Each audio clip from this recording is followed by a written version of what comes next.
Vous savez, nous y sommes quasiment à l'obligation vaccinale. Quand vous avez plus de 90% de celles et ceux qui doivent se faire vacciner, qui se sont fait vacciner, on regardera avec pragmatisme dans les prochaines semaines. Il est vraisemblable que nous allons aller vers des rappels réguliers. Sur cette question de l'obligation, oui. Est-ce qu'il n'y aurait pas une logique, ou en tout cas, est-ce que l'hypothèse est sur la table de dire on fait comme le tétanos, la diphtérie, c'est dans les listes obligatoires? Est-ce que l'hypothèse existe? Mais cette hypothèse existe, bien sûr.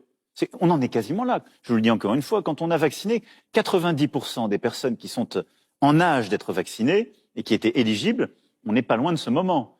Mais je pense qu'il faut continuer à avancer dans les semaines qui sont les nôtres avec la conviction. Mais le premier type de rappel, c'est celui que j'évoquais. Ensuite, ce virus, comme tous les virus, parce que c'est une forme humaine, il s'adapte, il essaie de contourner nos barrières.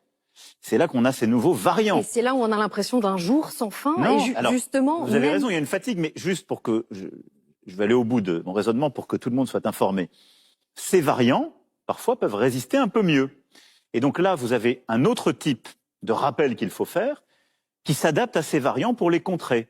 C'est un peu ce qu'on fait chaque année avec la grippe. Vous avez été vacciné contre la grippe, simplement, chaque année, elle revient avec une forme un peu différente. Vous devez vous faire revacciner pour être adapté et avoir la bonne protection avec la forme de grippe de l'année en cours. Il est vraisemblable qu'on aille vers cela pour ce virus.